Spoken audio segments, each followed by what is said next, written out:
नमस्कार दोस्तों, मन के रोग मन की बातें चैनल में आपका स्वागत है। दोस्तों, आज हम चर्चा करेंगे एक ऐसे केस के बारे में जो कि एडीएचडी यानी ध्यान भंग रोग, जो कि युवाओं में देखा जाता है, उससे ग्रस्त थी। और हमारे पास वो क्लिनिक पर आई और हमने उनका प्रॉपर डिटेल इंटरव्यू किया, साइकोलॉजिकल टेस्ट किए, जिसकी बाद उनकी बीमारी को पकड़ा जा सका और ट्रीटमेंट करने के बाद उनकी ज़िंदगी काफ़ी बेहतर हो गई, क्वालिटी ऑफ लाइफ काफ़ी बेटर हो गई। आइए जानते हैं कि ये एडल्ट एडीएचडी होती क्या है। देखिए, ये समस्या बचपन से शुरू हो जाती है।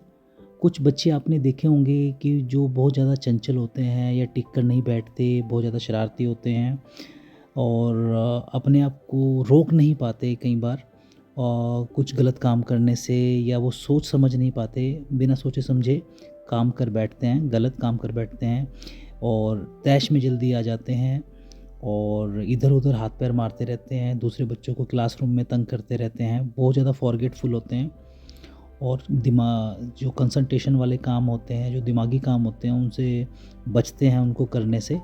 और उनके दिमाग में कुछ ना कुछ चलता रहता है, फितूर उनके दिमाग में कुछ ऐसा लगता है जैसे इनके दिमाग में कुछ फितूर है।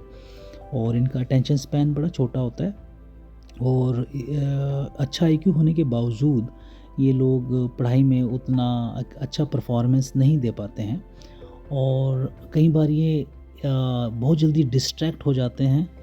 और जैसे अगर कोई टीचर उनको पढ़ा रहा है तो कभी ये बोर्ड की तरफ देखते हैं, कभी खिड़की की तरफ देखते हैं या कभी फ्लोर की तरफ देखने लगते हैं, दूसरे बच्चों की तरफ देखने लगते हैं, जिसकी वजह से ये पूरा आईक्यू होने के बावजूद भी पूरी चीज़ों को अच्छे ढंग से नहीं कर पाते हैं।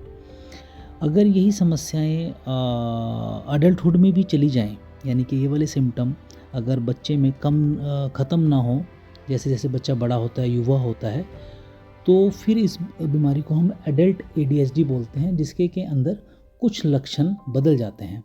यानी कि जो बच्चा बचपन में बहुत शरारती था, टिक कर नहीं बैठता था या इधर-उधर हाथ-पैर मारता रहता था, वो वाले लक्षण तो ख़त्म हो जाते हैं। मतलब मोटर लक्षण जो होते हैं, मोटर सिम्पटम, वो तो ख़त्म हो जाते हैं, हाइपर एक्टिविटी कम हो जाती है, परंतु अटेंशन से रिलेटेड सिम्पटम चलते रहते हैं। और उस अटेंशन की कमी की वजह से, कंसंट्रेशन की कमी की वजह से इनके अंदर कई प्रकार की समस्याएँ आती हैं। जैसे ये लोग जब युवा या छात्र या छात्रा जब इस समस्या से जूझ रही होती हैं, तो वो प्लानिंग नहीं कर पाते। वो चीज़ों को प्रायोरिटी नहीं दे पाते कि कौन-सी पहले करनी है, कौन-सी बाद में करनी है। वो चीज़ों को ऑर्गेनाइज़ नहीं कर पाते, बहुत सारी मिस्टेक्स करते हैं। उनको रिलेशनशिप में भी बड़े इशू आते हैं क्योंकि वो बड़े फॉरगेटफुल होते हैं। तो जो उनके प्रॉमिसेस होते हैं वो पूरे टाइम पर नहीं कर पाते हैं, उनकी टाइम मैनेजमेंट बड़ी पुअर होती है और फोकस ना करने की वजह से कई बार वो केयरलेस मिस्टेक करते हैं, जिसकी वजह से उनकी जो है एम्प्लॉयर्स के साथ, जहाँ पे वो काम कर रहे हैं एम्प्लॉयर के साथ कहीं न कहीं तना-तनी बनी रहती है।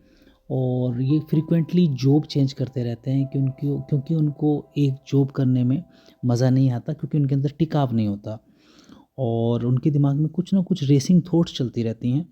और इसी समस्या के चलते वो एंग्ज़ायटी भी शो करते हैं, उनके अंदर मूड स्विंग्स भी आने लगते हैं और कई बार वो डिप्रेशन का शिकार भी हो जाते हैं। तो तरह-तरह के ये जो लक्षण हैं अडल्ट एडीएचडी में पाए गए हैं और हमारे समाज में 2 से 5% छात्र या छात्राएँ इस समस्या से जूझ रही हैं। परंतु कमाल की बात ये है कि इस समस्या का अच्छे से इलाज किया जा सकता है, परंतु अवेयरनेस ना होने की वजह से ये लोग ज़िंदगी भर इस समस्या का सामना करते रहते हैं और जान ही नहीं पाते कि इनको क्या प्रॉब्लम है। और कई बार ये समाज के द्वारा विक्टिमाइज़ भी हो जाते हैं और इनको एक प्रॉपर कैरियर नहीं है बना पाते। सब कुछ होने के बावजूद भी, ये आईक्यू अच्छा होने के बावजूद भी, मॉरल वैल्यू अच्छी होने के बावजूद भी, ये उतना अपने जीवन में अचीव नहीं कर पाते जो इनको अचीव करना चाहिए। तो ये वीडियो का जो हमारा पर्पज़ है यही है, इसका पर्पज़ यही था कि लोगों को इसके बारे में अवेयर किया जाए कि एडल्ट एडीएचडी एक बड़ी कॉमन बीमारी है और आप अपने जीवन में देखा होगा कहीं आपके संगी साथी, कहीं रिलेटिव्स, कहीं यार दोस्त ऐसे देखे होंगे जो बार बार जॉब चेंज करते रहते हैं, उनके अंदर टिकाव भी नहीं होता। आज एक काम कर रहे हैं, कल को दूसरा काम कर रहे हैं, परसों को तीसरा काम कर रहे हैं और किसी भी काम में ये सफल नहीं हो पाते।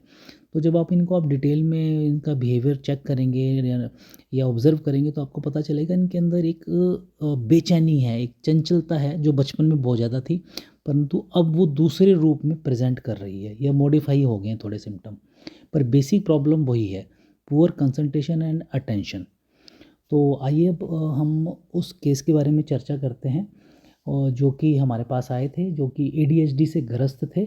वो अपने सिम्टम इस इंटरव्यू में हमें बताएंगे कि कैसे कैसे उनको समस्याएं आ रही थी अपने जीवन में एडीएचडी की वजह से, और कैसे हमारे पास आने के बाद उनकी क्वालिटी ऑफ लाइफ काफ़ी बेटर हो गई और उनकी एडीएचडी काफ़ी हद तक कम हो गई। दोस्तों, आज हम एक ऐसे केस के बारे में चर्चा कर रहे हैं जो कि काफ़ी समय से ADHD यानी ध्यान भंग रोग का शिकार थे और उनको कहीं से प्रॉपर डायग्नोसिस नहीं मिल पा रहा था, जिसकी वजह से उनकी ज़िंदगी काफ़ी प्रभावित हो रही थी। तो वो जब हमारे पास आए तो हमने जब उनको डीपली चेक किया, उनका डीपली इंटरव्यू किया, साइकोलॉजिकल टेस्ट किए, तो हमें मालूम चला कि एक्चुअली वो ADHD की प्रॉब्लम से जूझ रही थी। तो आइए उनसे कुछ बात करते हैं, उनसे पूछते हैं उनको ये क्या सिम्टम थे इस समस्या के। तो आप हमें बताएंगे आपको क्या प्रॉब्लम फील होती थी जब आप इस समस्या से जूझ रहे थे? कंसंट्रेशन में बहुत प्रॉब्लम होती थी। अच्छा। हाँ जी।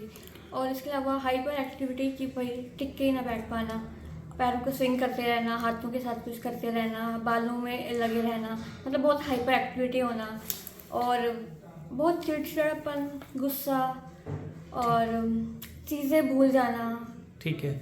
और मुश्किल काम ना कर पाना, 4-5 काम इकट्ठे ना कर पाना। हाँ जी। और टिके ना बैठ पाना, बेचैन रहना, फोकस ना कर पाना, कंसंट्रेट ना कर पाना और गलतियां करना, केयरलेस मिस्टेक्स करना हाँ पढ़ाई में। हाँ। तो इसके लिए आप कहाँ कहाँ पे गए थे इसके इलाज के लिए? नहीं, मतलब कि पहले तो मैं यहीं पे आई हूँ क्योंकि मतलब पेरेंट्स को अगर पहले भी बताया था तो उन्हें लगता है तो सबके साथ ही होता है कि सबको ही ध्यान में प्रॉब्लम आती है। मतलब उन्होंने आपकी प्रॉब्लम को समझ नहीं पाए और इग्नोर हो गई आपकी ये प्रॉब्लम। हाँ जी, मुझे लगा 10th क्लास से शायद मैंने उन्हें बताना शुरू कर दिया था और अभी मैं 3rd ईयर में हूँ कॉलेज के। तो हमें आप बता सकते हो कितने समय से आपको प्रॉब्लम फील हो रही थी?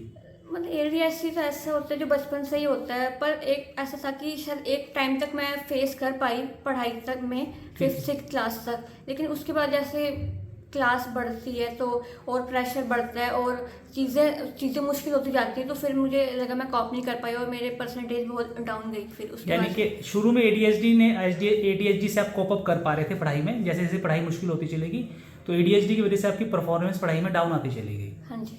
तो अब ट्रीटमेंट के बाद आप कैसा महसूस कर रहे हैं? हाँ, पहले से इम्प्रूवमेंट है कंसंट्रेशन में। अब ऐसा नहीं है कि पहले ऐसा लगता था कि दिमाग कंट्रोल ही नहीं होगा, जितना मर्जी कोशिश कर लो।